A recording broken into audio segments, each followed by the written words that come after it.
आकाशवाणी भोपाल से प्रस्तुत हैं प्रादेशिक समाचार।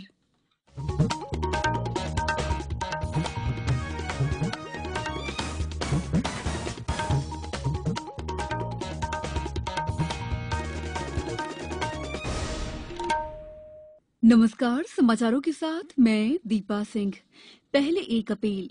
कोरोना संक्रमण के मद्देनजर सभी श्रोताओं से अपील है कि लापरवाही न बरतें, सभी एहतियाती उपायों का पालन करें और 45 साल से अधिक उम्र के जिन लोगों ने कोविड का पहला टीका लगवा लिया है, सही समय पर दूसरा टीका लगवाएं। 3 आसान उपायों का पालन करें और सुरक्षित रहें। मास्क लगाएं, 2 गज की सुरक्षित दूरी बनाए रखें, बार-बार हाथ धोने और साफ सफाई का ध्यान रखें। अब मुख्य समाचार। किसानों को 1200 रुपए प्रति बोरी पर ही मिलेगा डीएपी उर्वरक। केंद्र सरकार ने सब्सिडी 140% बढ़ाई।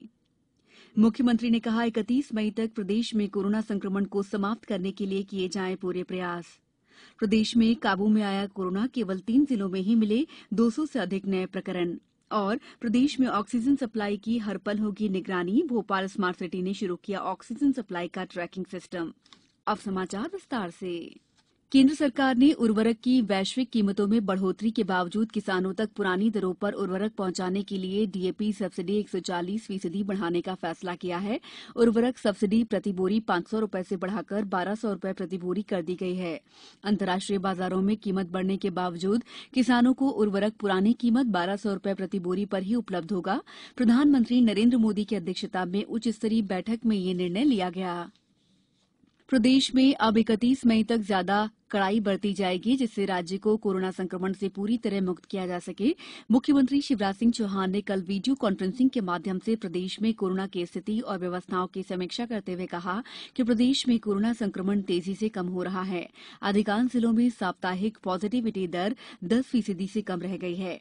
अब कोरोना को समाप्त करने के लिए एरिया स्पेसिफिक रणनीति बनाई जाए और 31 मई तक प्रदेश में कोरोना संक्रमण को समाप्त करने के पूरे प्रयास किए जाएं, जिससे जनजीवन को धीरे धीरे सामान्य बनाया जा सके।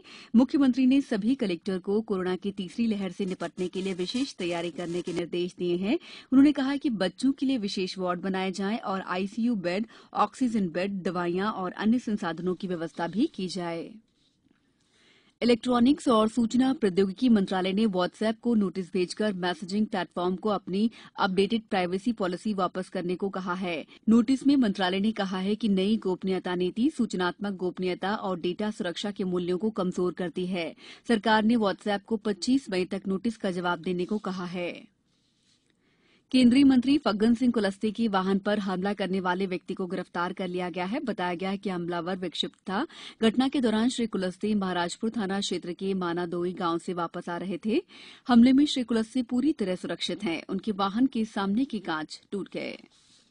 रायसेन के देवगांव की सुषमा सक्सेना ने लोगों से पॉजिटिव रहने की अपील की है। पिछले 15 दिन से मैं, मेरा बेटा, मेरे पति हम कोरोना पॉजिटिव थे। हमने बहुत संघर्ष किया, हमारे परिवार ने हमें बहुत मदद की। उनकी मदद की वजह से हम नेगेटिव आए हैं। और मेरा यही अपील है कि भाइयों बहनों से कि अपने अंदर से टूटने ना दे, सकारात्मक रहे, अपना विचार नेगेटिव ना रखे। कोविड-19 से बचाव और सुरक्षित रहने के 3 उपाय। मास्क लगाएं, 2 गज दूरी है जरूरी, सुरक्षित दूरी रखें, हाथ और मुंह साफ रखें। ब्रेक के बाद समाचारों में आपका एक बार फिर स्वागत है। प्रदेश में बीते 24 घंटों में कोरोना के 5065 नए प्रकरण सामने आए हैं। इस दौरान 10,337 मरीज स्वस्थ हुए हैं। राज्य में एक्टिव प्रकरणों की संख्या 77,607 रह गई है। प्रदेश में कोरोना वृद्धि दर 0.9% है। वहीं पॉजिटिविटी दर 7% रह गई है। प्रदेश के केवल 3 जिलों में ही 200 से अधिक नए प्रकरण मिले हैं। वहीं 9 जिलों में 100 से अधिक नए प्रकरण आए हैं।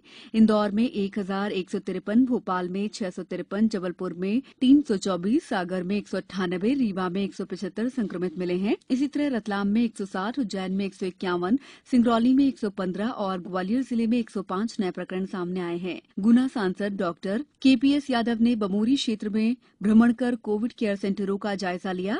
सतना सांसद गणेश सिंह ने चित्रकूट में आपदा प्रबंधन समितियों की समीक्षा बैठक करते हुए कहा कि चित्रकूट विधानसभा क्षेत्र कोरोना मुक्त हो रहा है। रतलाम मेडिकल कॉलेज में चैतन्य कश्यप फाउंडेशन द्वारा स्थापित पीएसए ऑक्सीजन प्लांट के चालू होने के बाद 100 ऑक्सीजन बेड और बढ़ाए जा सकेंगे। श्योपुर में 25 पॉजिटिव मिले हैं, वहीं 74 मरीज स्वस्थ हुए हैं। अशोकनगर के श्री दिगंबर जैन युवा वर्ग के कार्यकर्ताओं ने 5 ऑक्सीजन सिलेंडर ट्रॉली बनवाकर अस्पताल को सौंपी। पन्ना में वैक्सीनेशन और जांच को लेकर ग्रामवासियों की भ्रांतियों को दूर करने के प्रयास किए जा रहे हैं। नीमच जिला प्रशासन द्वारा कोरोना कर्फ्यू के दौरान राशन की दुकानों से आटा भी वितरित किया जा रहा है। इसकी मुख्यमंत्री ने भी सराहना की है। सागर में विधायक शैलेंद्र जैन ने आम लोगों को ऑक्सीजन आपूर्ति सुनिश्चित करने के लिए एक ऑक्सीजन बैंक शुरू किया है। उन्होंने अपना नंबर 9425170511 भी जारी किया है, जिस पर लोग अपनी मांग रख सकते हैं। होशंगाबाद जिले में ठीक होने वालों की संख्या पिछले कुछ दिनों से लगातार बढ़ रही है। पिछले 24 घंटों के दौरान 126 मरीज स्वस्थ होकर घर लौटे। मुख्यमंत्री ने कल उज्जैन में जिला और तहसील स्तरीय क्राइसिस मैनेजमेंट ग्रुप के सदस्यों से चर्चा के दौरान मेडिकल कॉलेज खोलने की घोषणा की। यहां कोरोना संक्रमण के 197 नए मामले आए हैं, वहीं 243 मरीज स्वस्थ होकर घर लौटे।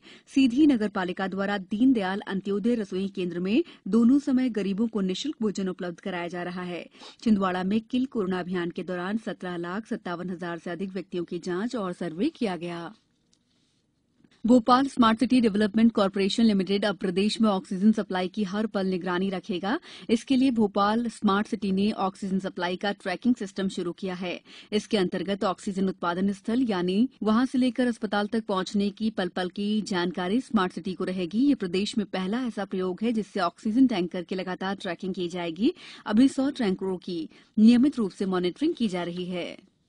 आदिवासी बाहुल्य बैतूल जिले में भाजपा कार्यालय विजय भवन को कोविड केयर सेंटर में तब्दील किया गया है। संभवतः प्रदेश का ये ऐसा पहला भाजपा जिला कार्यालय है जिसको कोविड केयर सेंटर बनाया गया है। यहां 20 ऑक्सीजन बेड सहित कुल 70 बिस्तरों की व्यवस्था की गई है। यहां पर दवाइयां, उपचार सहित मरीजों और उनके परिजनों के लिए निःशुल्क भोजन की भी व्यवस्था की गई है। विजय कोविड सेंटर के लिए भोपाल से एक अनुभवी डॉक्टर, 3 सहायक डॉक्टरों सहित नर्सिंग स्टाफ की व्यवस्था की गई है। इस प्रकल्प पर प्रतिमाह लगभग 10 लाख रुपए का खर्च आने का अनुमान है। पूर्व सांसद हेमंत खंडेलवाल ने बताया कि विजय कोविड सेंटर का संचालन प्रशासन की देखरेख में किया जा रहा है। राज्य के सतपुड़ा टाइगर रिजर्व और जबलपुर के भेड़ाघाट लमेटा घाट को यूनेस्को की विश्व धरोहर स्थलों की संभावित सूची में शामिल किया गया है। पर्यटन विभाग के प्रमुख सचिव शिवशेखर शुक्ला ने बताया कि अगले चरण में इन स्थलों का नॉमिनेशन डॉजियर यूनेस्को द्वारा निर्धारित प्रक्रिया के तहत भेजा जाएगा। अब कुछ समाचार संक्षेप में। प्रदेश में चने की समर्थन मूल्य पर खरीदी की तिथि अब 5 जून तक कर दी गई है। पहले ये तिथि 15 मई थी। राज्य में चल रहे रोग से निरोग कार्यक्रम के अंतर्गत 21 मई को श्री श्री रविशंकर और स्वामी रामदेव कोरोना मरीजों को वर्चुअल माध्यम से संबोधित करेंगे। अशोकनगर में आज विश्व मधुमक्खी दिवस के अवसर पर कृषि विज्ञान केंद्र द्वारा मधुमक्खी पालन और प्रबंधन पर 1 दिवसीय प्रशिक्षण कार्यक्रम का आयोजन किया जा रहा है। उच्च न्यायालय विधिक सेवा समिति ग्वालियर द्वारा आज से 29 मई तक ग्वालियर खंडपीठ के अधिकारी कर्मचारियों के लिए ऑनलाइन योग प्रशिक्षण शिविर का आयोजन किया जा रहा है। केंद्र सरकार राज्यों को 1 मई से 15 जून तक कुल 5,86,29,000 टीके निःशुल्क उपलब्ध करा रही है। सड़क दुर्घटनाओं संबंधी IRAD ऐप में सभी प्रविष्टियां दर्ज करने के मामले में मध्यप्रदेश दूसरे स्थान पर है। खंडवा में मलेरिया, डेंगू, चिकनगुनिया जैसे वेक्टर जनित रोगों की रोकथाम, उपचार और बचाव के लिए जिला स्तरीय टास्क फोर्स समिति गठित की गई है। बुलेटिन के अंत में आप सभी से एक अपील, मास्क और 2 गज की दूरी, हाथ धोना भी है जरूरी। नमस्कार।